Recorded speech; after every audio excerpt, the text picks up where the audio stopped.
저는 노래를 좋아합니다. 듣는 것도 좋아하고 부르는 것도 좋아합니다. 혹시 노래 듣는 거 좋아하시나요? 네. 그럼 제가 한번 불러볼 테니까 어떤 노래인지 한번 맞춰보시기 바랍니다. 죽어도 못 보내. 죽어도 못 보내. 네, 2AM의 죽어도 못 보내.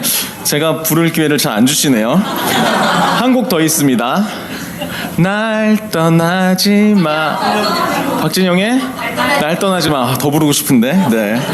네, 마지막 곡입니다. 가지마 가지마 가지마. 이건 정말 클라이막스 부르고 싶습니다. 브라운 아이즈의 가지마 가지마 가지마 가지마. 네, 그만하겠습니다. 그렇다면 이제 질문입니다. 방금 제가 부른 세 곡의 공통적인 주제가 무엇일까요? 가지 말아라. 그렇습니다. 맞습니다. 너를 떠나보낼 수 없는 이 이별의 슬픔을 노래한 곡들입니다. 오래된 곡들인데 꽤 잘 맞추시네요. 네. 이 팬들이 계실 것 같아서 조금 조심스럽지만 이 가사들을 들여다보면은 조금은 찌질합니다. 네. 너 없이는 살 수 없다. 제발 가지 마라. 내 옆에 있어줘라. 굉장히 집착적이죠. 사랑하기 때문에 이 붙잡고 싶고 이 나만 바라보기를 바라는 그런 마음입니다. 그런데 오늘 본문에서 예수님은 정반대의 말씀을 하십니다. 아버지께서 나를 보내신 것 같이 나도 너희를 보내노라. 우리의 사랑은 때로는 사랑하는 사람을 내 곁에 붙들어 두고 싶고 또 소유하고 싶은 그러한 방향으로 흘러갑니다. 그런데 하나님의 사랑은 다릅니다. 하나님의 사랑은 한 사람을 품고 살리고 길러서 다시 세상을 향해서 보내는 사랑입니다. 나만 받고 누리는 사랑이 아니라 왜 이러죠? 더 많은 사람에게 흘러가도록 전하는 사랑입니다. 그래서 하나님께서는 우리를 사랑하셔서 독생자 예수 그리스도를 이 땅에 보내셨습니다. 예수님께서는 하나님의 마음과 하나님 아버지의 그 뜻, 그 크신 사랑을 온전히 드러내시기 위해서 아버지로부터 보냄을 받아서 우리에게 오셨습니다. 이 하나님의 사랑은 보내는 사랑인데 그렇다고 아무 준비도 없이 그냥 보내시기만 하시는 것은 아닙니다. 예수님께서 제자들을 보내셨던 이 과정들을 살펴보면 3년의 이 공생의 기간 동안 제자들과 함께 먹고 자고 가르치시고 길을 걸으시면서 말씀으로 삶으로 양육을 하셨습니다. 이 하나님이 어떤 분이신지, 하나님의 옳다고 하시는 그 기준이 무엇인지, 그리고 하나님 나라가 어떤 곳인지를 가르치셨고 또 병든 자들, 또 소외된 자들, 아픈 자들과 함께 하시면서 그 사랑을 몸소 보여주셨습니다. 그리고 때가 되었을 때 말씀하셨습니다. 이제 내가 너희를 보낸다. 바로 그 본문의 시점이 십자가와 부활 사건 이후입니다. 예수님도 아버지께 보내심을 받아서 이 땅에 오셨죠. 그리고 아버지의 마음과 뜻을 품고 하나님의 나라를 드러내기 위해 세상에 오셨습니다. 그러한 예수님께서 제자들에게 말씀하시는 거죠. 내가 아버지께 받은 그 사명을 이제 너희들에게 맡긴다. 나의 마음과 나의 뜻을 품고 세상으로 나아가라. 예수님이 말씀하신 그 무엇이 옳은가를 판단하는 그 기준은 아버지이신 하나님과 동일하십니다. 완전히 일치합니다. 하나님께서 사랑하시는 것을 예수님도 사랑하시고 하나님께서 아파하시는 일을 예수님도 마음 아파하십니다. 그리고 하나님 아버지께서 이루고자 하시는 그 하나님의 나라가 이루어지는 것이 바로 예수님의 삶의 목적이었습니다. 아버지와 아들은 같은 생명과 같은 뜻 안에 있습니다. 같은 기준을 가지고 있습니다. 오늘 우한솔 김다은 리더의 부부 둘째 아지인이가 이제 함께 예배에 참석하지는 못했습니다만 참석했네요. 네, 참석했습니다. 처음으로. 네. 아진이도 예쁩니다. 근데 워낙 첫째 이 아이니가 너무 예쁘다 보니까 이제 이모들이 이제 아진이를 보면서 못생긴 아름다움이 있다. 참 이 못생긴 매력이 있다. 좀 이런 이제 농담을 막 했습니다. 그러니까 이제 이 다은 자매도 조금 촌스럽게 생겼죠, 이렇게 말을 하더라고요. 그래서 미모에 대해서는 좀 거리를 두시네요, 막 이렇게 말을 하니까 자기도 어렸을 때 촌스러웠다고 말을 하더라고요. 그러니까 결국 닮았다는 거죠. 닮았기 때문에 이제 점점 자라면서 이제 예뻐질 겁니다. 저도 저희 첫 아이가 나왔을 때 이렇게 푸사에다가 딱 예나를 올려놓으니까 카톡이 왔습니다. 등남 축하드립니다. 그래서 딸입니다 했습니다. 지금 좀 예뻐졌는데 여전히 저를 많이 닮아 있습니다. 이렇게 부모와 자녀는 닮을 수밖에 없습니다. 뭐 닮아가야지라고 노력하는 게 아니라 태어난 그 생명 관계는 아버지와 아들은 닮을 수밖에 없는 그러한 관계입니다. 그렇기 때문에 예수님을 보면 하나님이 누구이신지를 바로 알 수 있는 거예요. 그리고 예수님이 살아가신 그 길을 나도 걸어가면 이게 하나님의 뜻이구나라고 알 수 있는 것입니다. 예수님은 제자들도 그렇게 세상으로 보내셨습니다. 하나님 아버지께서 예수님을 보내셨듯이 그 제자들을 예수님의 사명을 이어가는 사람으로 보내셨습니다. 그런데 제자들은 예수님을 어떻게 닮을 수 있었을까요? 육신 안에서 아버지와 아들처럼 이 피가 섞인 관계도 아니고 성격도 달랐을 것 같고 이 배경도 다 달랐을 텐데 그럼에도 불구하고 하나가 될 수 있었던 것은 예수님의 말씀 안에서 같은 생명, 같은 목적을 품었기 때문입니다. 하나님의 말씀이 우리 안에 심기고 자라게 되면 내가 어떤 것을 옳다고 여길까? 나는 어떤 방향으로 나아갈까? 하는 그 기준이 달라지게 됩니다. 이전에는 나의 생각, 나의 기준이 우선했다면 이제는 하나님의 뜻 안에서 살아가는 것이 내 삶의 기준이 되는 것. 그렇게 우리가 변화되어 갔듯이 제자들도 성장했습니다. 신앙 안에서 우리의 생각이 변하고 가치관이 세워진다는 것. 이게 제자들이 예수님과 함께하면서 겪어왔던 변화였습니다. 그리고 우리가 하나님을 아버지라고 부른다는 것, 이것은 아버지와 아들이 같은 생명을 가진 것처럼 나도 하나님 아버지와 내가 같은 의의 기준을 닮아가고 있구나. 하나님께서 옳다고 하시는 것에 나도 옳다고 말할 수 있고 하나님의 뜻 안에서 이제는 내 뜻은 내려놓고 하나님의 뜻 안에서 살아가는 것. 하나님의 나라가 내가 살아가고 있는 내 삶 가운데 이루어지는 것. 이게 내 인생에서 참 중요하고 의미 있고 가치 있는 것이다. 이렇게 생각하고 변화되는 것이 진정으로 보냄을 받은 사람의 모습입니다.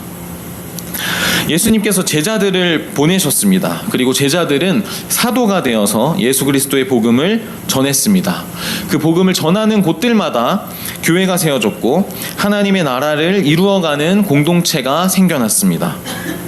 우리도 그런 마음을 이어받아서 이 선교적인 마음으로 살아갑니다. 우리가 예배드리는 이곳 강서고등학교와 그리고 카페 올리브는 그 선교 현장의 중심지입니다. 그런데 우리는 왜 선교를 해가고 있을까요? 예수님께서 보낸다라고 하셨으니까 나도 가야지. 제자들이 복음을 전했던 것처럼 나도 전해야지. 그렇게 하라니까 해야지. 이것도 맞는 말이지만 누가 시켜서 하는 것 말고 내 마음이 정말 예수님이 보내셨던 제자들을 보내셨던 그 마음과 일치하는지를 생각해 봐야 합니다. 우리끼리 함께 모여서 예배드리고 교제하고 또 맛있는 것도 먹고 이런 것들 이것만으로도 너무 즐겁고 유익한데 우리가 왜 이런 낯선 곳에 와서 혹은 가서 또 낯선 사람들에게 복음을 전해야 할까요? 제가 초등학교 한 2학년 때로 기억을 하는데 그때 저희 큰고모부와 큰고모께서 선교를 위해서 파라과이로 떠나셨습니다. 저는 두 분을 정말 좋아했고 이 두 분의 이 첫째 딸이 이한미 사모님이신데 정말 주말마다 함께 시간을 보내는 것을 참 즐거워했습니다. 그래서 당시에 고모부께서 목회하시던 교회가 연신내에 있었는데 저희 이제 주일 예배를 마치고 저희 가족들이 이제 연신내로 가서 이제 그곳에서 저희 이제 사촌 누나 집 앞에 덤블링이 있었는데 거기서 막 덤블링을 뛰어 놀면서 굉장히 그 주일 저녁을 즐겁게 보냈던 기억이 있습니다. 그런데 이제 멀리 간다고 하니까 파라과이가 어디지? 뭐 처음 듣는 나라였어요. 간다고 하니까 너무 이제 아쉬운 거예요. 그래서 공항에서 이제 딱 이별을 하는데 펑펑 울었던 기억이 납니다. 근데 이제 공항에서 울었던 것으로 그친 게 아니라 굉장히 이제 가끔씩 그 전화가 왔습니다. 국제 전화가. 그 30년 전에 그 먼 파라과이 땅에서 걸려온 국제 전화가 얼마나 비쌌을지는 저도 생각이 안 나는데 딱 전화를 들으면은 무언가 말을 해야 되는데 말도 못하고 계속 울었어요. 보고 싶다. 울다가 전화기 이리 내라 하면서 이제 가져가셨던 기억이 나는데 그 정도로 이제 굉장히 이제 마음이 이제 가까웠죠. 그때는 선교라는 게 내가 너무 좋아하는 사람들을 이제 빼앗아가 버리는 좀 저에게는 좀 이제 마음이 아픈 그런 일들이었습니다. 그런데 시간이 이제 흐르면서 조금씩 그 보내심의 의미를 이해하게 되었습니다. 제가 대학생이 되어서 이제 미국을 방문하기도 하고 파라과이에서 이제 멕시코로 선교지를 옮기셨었는데 그 멕시코 선교 현장에도 방문하게 되고 또 그리고 제가 이렇게 이제 회사 출장을 가면서도 이렇게 들를 수 있는 기회들이 생겨서 이렇게 만남들을 이어가고 저도 제가 이제 성장을 하면서 하나님의 사랑 안에서 이 복음 안에서 제가 어떻게 자라왔는지를 또 이제 고백을 할 수 있는 그런 때도 되었습니다.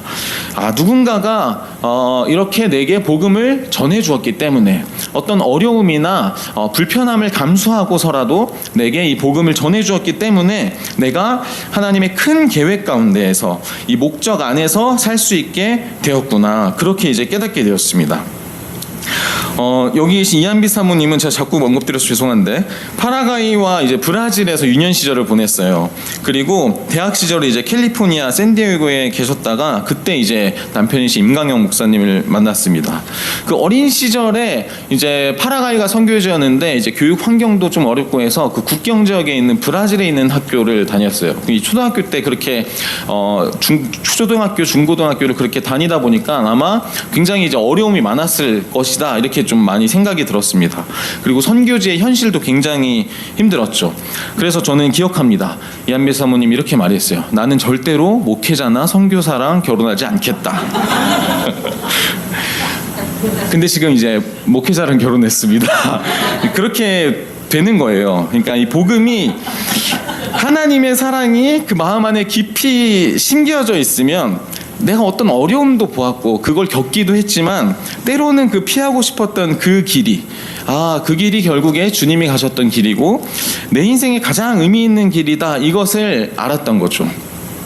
Melody and Joyce, your mom said, I will never marry a pastor or a missionary, but she ended up marrying with your husband. Not husband, your dad. I'm sorry.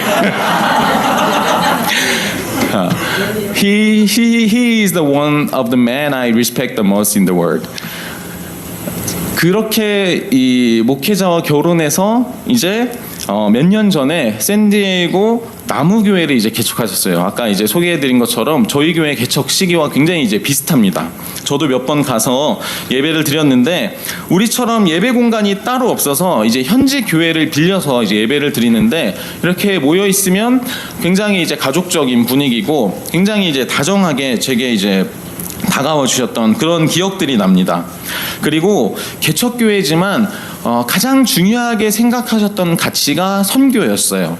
그래서 교회 안에만 머물지 않고 끊임없이 복음을 전해가고 제가 알기로는 굉장히 선교가 차지하고 있는 그 예산이 가장 큰 것으로 알고 있는데 그렇게 매년 이제 복음을 전하러 떠나십니다.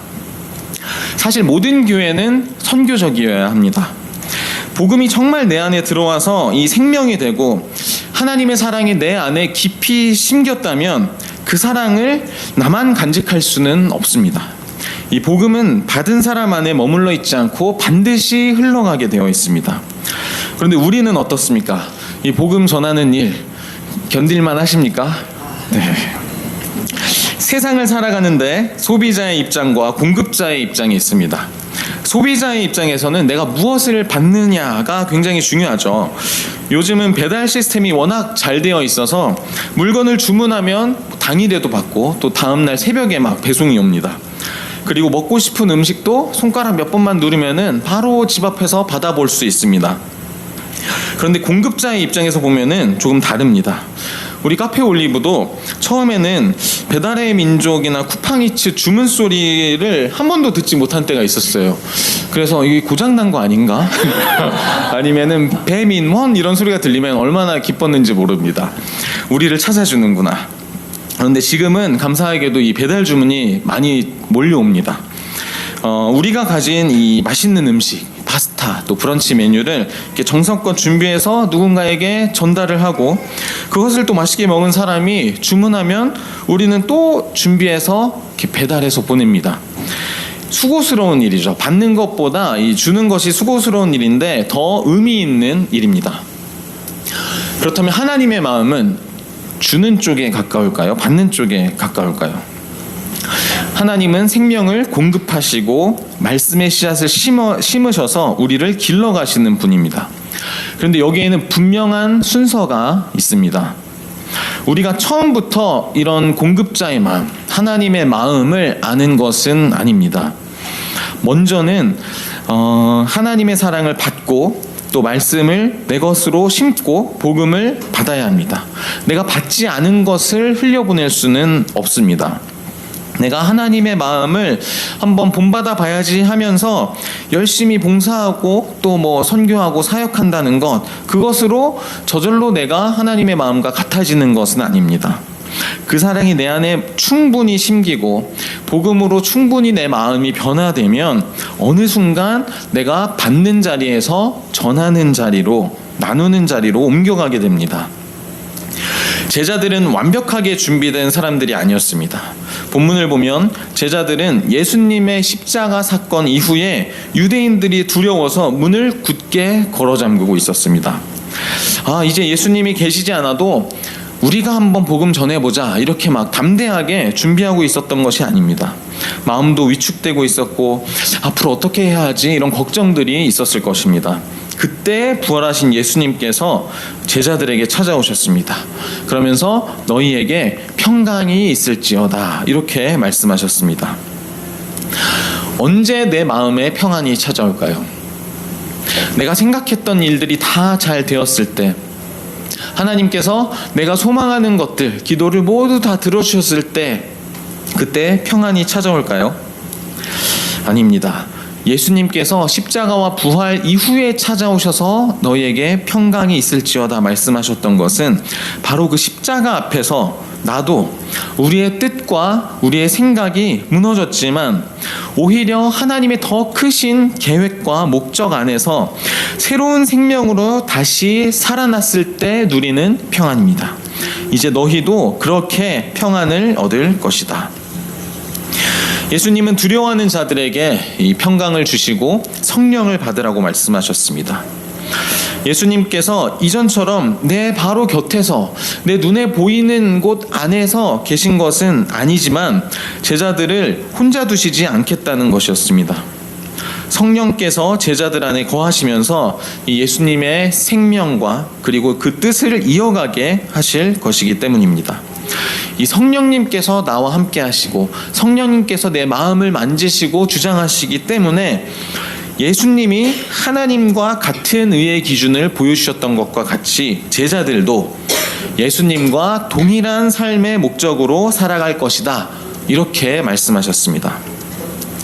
너희가 누구의 죄든지 사하면 사하여질 것이요 누구의 죄든지 그대로 두면 그대로 있으리라 하시니라. 이 말씀은 내가 내 마음대로 누구는 용서하고 누구는 용서하지 않고 그렇게 할 수 있다는 것이 아니라 내가 하나님의 의, 그러니까 하나님께서 옳다고 여기시는 하나님이 용서하실 만한 그 일에 내가 용서할 수 있게 되는 같은 의를 가지게 된다.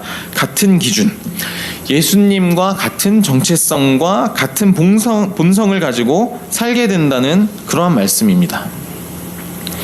우리 모두는 보냄을 받은 사람입니다. 여러분들은 어디로 보냄을 받으셨나요? 선교라고 하면 먼저 먼 나라를 생각할 수 있습니다.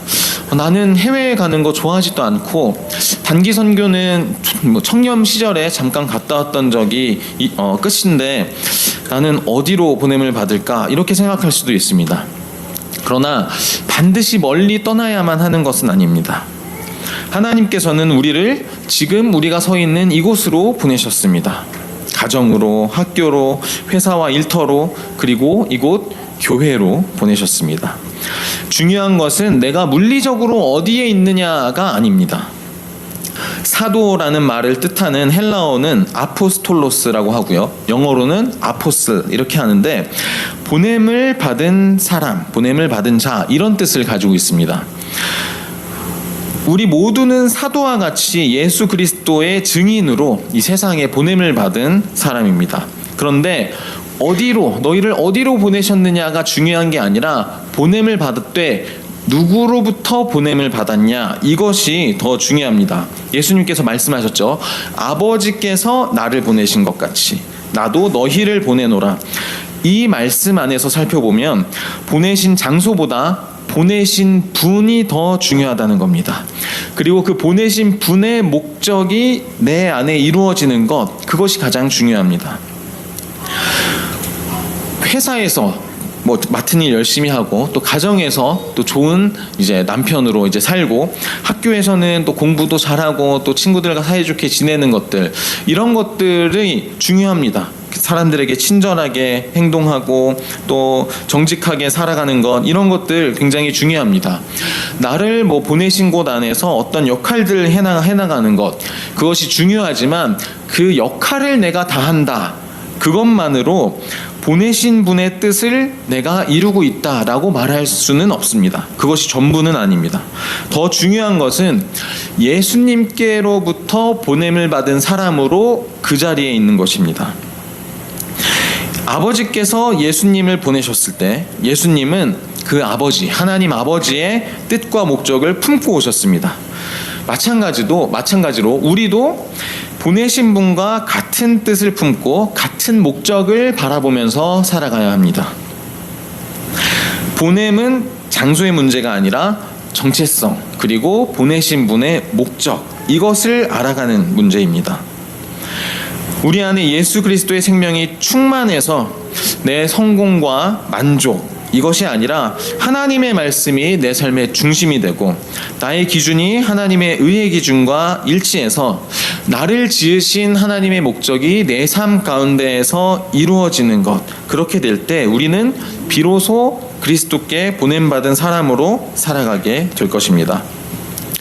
해외든 국내든 상관없습니다. 회사원이든 바리스타든 상관없습니다. 특별한 일을 하는 것이 중요한 것이 아닙니다. 내가 서 있는 바로 그곳에서 그곳이 어디지? 이렇게 생각하시는 분들은 이 주변을 둘러보시기 바랍니다. 바로 이곳 나를 보내신 분 내 뜻 안에서 살아가는 사람 다시 말해서 내 삶의 목적이 나를 보내신 분 하나님의 뜻과 일치하는 사람 그 사람이 바로 선교사입니다. 그리고 그 사람이 서 있는 곳이 바로 선교지입니다. 선교는 멀리에 있지 않습니다. 나를 보내신 분과 목적이 일치하는 데서부터 시작합니다. 우리 모두 그렇게 보내신 분의 뜻 안에서 살기 위해 보냄을 받았습니다. 그것이 선교사의 마음이고 우리 모두가 죽어도 내가 못 보내겠다 그런 마음 말고 나를 보내신 이가 있고 나를 보내신 이의 뜻 안에서 살아가는 그런 선교사의 마음으로 살기를 소망합니다. 함께 기도하시겠습니다. 사랑의 하나님 아버지 저희를 먼저 사랑하시고 예수 그리스도의 생명으로 세상에 보내주시니 감사합니다. 우리가 어디에 있든지 나의 뜻을 이루어가는 것보다 나를 보내신 주님의 뜻을 품게 하시고 하나님의 나라가 이루어지는 것을 우리 삶의 기쁨과 목적이 되게 하시옵소서. 두려움과 연약함 가운데에서도 주님이 주시는 평강을 누리게 하시고 성령으로 충만하여 우리에게 맡겨진 자리에서 진정으로 보냄받은 사람으로 살아가게 하시옵소서. 예수 그리스도의 이름으로 기도드립니다. 아멘.